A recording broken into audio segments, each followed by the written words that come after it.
Imagine कीजिए आपके सामने किसी को हार्ट अरेस्ट आ गया, अर्थात उसका दिल धड़कना बंद हो गया, तो आप उस टाइम पे क्या करेंगे? नमस्कार, मैं हूं अनिमेश। स्वागत है आपका अनिमेश बायोलॉजी क्लासेस में। आज इस लेक्चर में मैं आपको सिखाने वाला हूं CPR। CPR कैसे दिया जाता है, CPR कब दिया जाता है और किस प्रकार से दिया जाता है। तो ये वीडियो बहुत ही उपयोगी साबित हो सकता है, तो प्लीज़ बने रहिएगा वीडियो के एंड तक। चलिए शुरू करते हैं। सवाल आता है CPR देना कब है और हार्ट अरेस्ट क्या होता है। क्या होता है हार्ट अरेस्ट? हार्ट अरेस्ट में अचानक से दिल की धड़कन रुक जाती है, दिल धड़कना बंद हो जाता है। क्यों दिल धड़कना बंद होता है? जब इलेक्ट्रिकल सिस्टम में किसी कारणवश खराबी आ जाती है तो दिल धड़कना बंद हो जाता है। हार्ट की इलेक्ट्रिकल एक्टिविटी अचानक से बंद हो जाती है, जिसके कारण से दिल धड़कना अचानक से बंद हो जाता है। इसे कहा जाता है हार्ट अरेस्ट। जैसे ही दिल धड़कना बंद हो जाएगा तो पेशेंट बेहोश हो जाएगा और उसकी सांसें रुक जाएगी, सांस नहीं ले पाएगा। तो आपको समझना चाहिए कि उसको हार्ट अरेस्ट आया है। तो उस टाइम पे आपको बिना किसी देरी किए तुरंत CPR स्टार्ट करना होगा। अगर कुछ ज़्यादा समय आप लगा देंगे तो हो सकता है वह इस दुनिया से चला जाए। तो आपको इस लेक्चर में यही बताएंगे कि CPR कैसे सही से दिया जाता है, स्टेप बाय स्टेप देखने वाले हैं। तो जैसे ही दिल धड़कना बंद हो जाता है तो ब्रेन तक रक्त नहीं पहुंच पाती है, तो ब्रेन डैमेज होने लगता है। अगर 5 मिनट के अंदर CPR शुरू नहीं किया जाए तो ब्रेन डैमेज होना स्टार्ट हो जाता है। ब्रेन डैमेज तो कुछ मिनट के बाद, यानी कि 1 मिनट के बाद ही स्टार्ट हो जाता है डैमेज होना, लेकिन 5 मिनट के अंदर आप अगर CPR स्टार्ट कर देते हैं, CPR देना चालू कर देते हैं, तो वो पेशेंट बच सकता है। अगर 5 मिनट यानी कि 5 मिनट से अधिक समय लगाएंगे CPR देने में तो पेशेंट को बचाना बहुत मुश्किल हो जाएगा।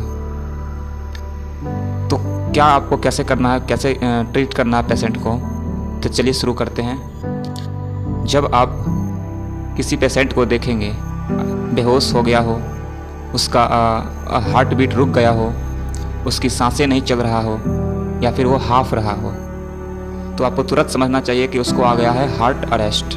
तुरंत एम्बुलेंस को कॉल करें, तो CPR तुरंत देना शुरू करें। पहले पेशेंट को आप सीधे लेटा दें,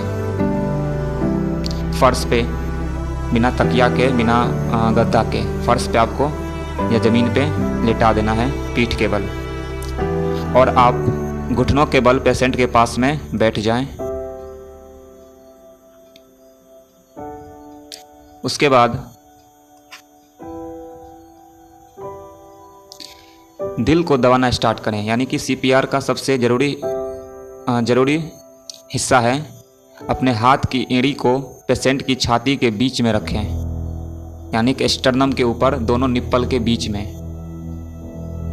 कुछ इस प्रकार से मैं आपको करके दिखाता हूँ। एक सेकेंड, एक इमेज आपको दिखाने का प्रयास करता रुक जाइए,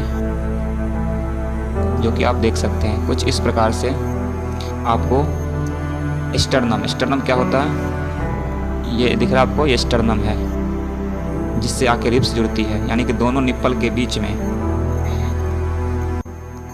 कुछ इस प्रकार से आपको एक हाथ के ऊपर दूसरा हाथ रख करके, और ये वाला एरिया जो है ना स्टर्नम के ऊपर आपको रखना है, और एल्बो को सीधा करके उसको दबाना है।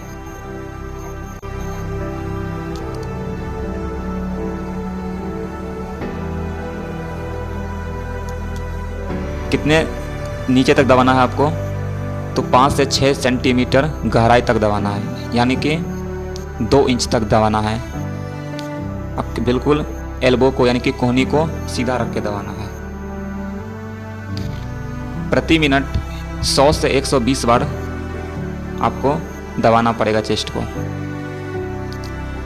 और 30 बार दबाने पर मुंह से आपको सांस देना पड़ेगा, नाक बंद करके। कुछ इस प्रकार से दिखाते हैं आपको। सांस देने से पहले क्या करना पड़ेगा, ये चिन है, चिन इसको कहते हैं, इसको ऊपर करना पड़ेगा, इसको उठाना पड़ेगा, जिससे इसको ऊपर उठाएंगे तो जिससे क्या होगा, ट्रैकिया यानी कि वाइंड पाइप जो है वो खुल जाएगी और एयर आसानी से अंदर जा सकता है। तो आपको 1 मिनट में 100 से 120 बार कंप्रेशन देना है। आप प्रत्येक 30 कंप्रेशन के बाद माउथ टू माउथ सांस देना है 2 बार, यानी कि 30:2। ये एक आप याद रख सकते हैं फॉर्मूला, 30:2, यानी कि 30 बार कंप्रेशन करना है, उसके बाद 2 बार माउथ टू माउथ एयर देना है, यानी कि सांस देना है। यह प्रक्रिया कब तक करना है, जब तक पेशेंट को होश ना आ जाए, यानी कि पेशेंट को आप होश में ला सकते हैं इस तरह से CPR दे करके।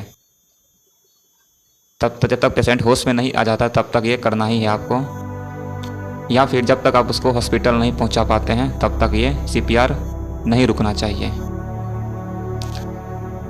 ठीक है। तो माउथ टू माउथ जो है सांस कैसे देंगे, तो पहले आप नाक को दबा के चिन को ऊपर करेंगे, इसके बाद सांस देंगे। ठीक है। और 2 बार सांस देना है, लंबी सांस देना है, गहरी सांस देना है, जिससे चेस्ट थोड़ा ऊपर उठ सके। रेशियो है कितना, 30 है इसका, 30:2। 30 बार कंप्रेशन, फिर 2 बार सांस दो, फिर 30 बार कंप्रेशन, फिर 2 बार सांस दो, यानी कि 1 मिनट में 100 से 120 बार कंप्रेशन करना है और कम से कम 2 बार सांस देना है। अगर सांस देना पॉसिबल नहीं हो तो चेस्ट को 100 से 120 बार कंप्रेशन ज़रूर करें। इस प्रकार से CPR दे करके पेशेंट की जान आप बचा सकते हैं। जब तक पेशेंट को हॉस्पिटल नहीं पहुंच पाता, जब तक पेशेंट, तब तक आपको CPR देना है। तो याद रहे CPR का टाइम कितना होता है। CPR का टाइमिंग है, अगर 5 मिनट के बाद दीजिएगा तो फिर कोई फ़ायदा नहीं होगा, 5-10 मिनट के बाद दीजिएगा तो ब्रेन का हिस्सा बहुत सारा डैमेज हो जाएगा। तो जितना जल्दी हो सके उतना जल्दी आपको 1 से 2 मिनट के अंदर में CPR स्टार्ट कर देना चाहिए। CPR दिया कैसे जाता है तो आप समझ में आ गया होगा आपको, यानी कि 1 मिनट में 100 से 120 बार दिया जाता है और प्रत्येक 30 कंप्रेशन के बाद 2 बार माउथ टू माउथ सांस, यानी मुख के द्वारा सांस दिया जाता है, मुख में नाक बंद करके। अब कितना दबाना चाहिए, कितना नीचे जाना चाहिए, कितना गहराई जाना चाहिए दबाने पर, तो 2 इंच यानी कि 5 से 6 सेंटीमीटर। आई होप आपको CPR देना आ गया। ये वीडियो ज़रूर शेयर कीजिएगा, क्योंकि एक शेयर आप किसी का जान बचा सकते हैं।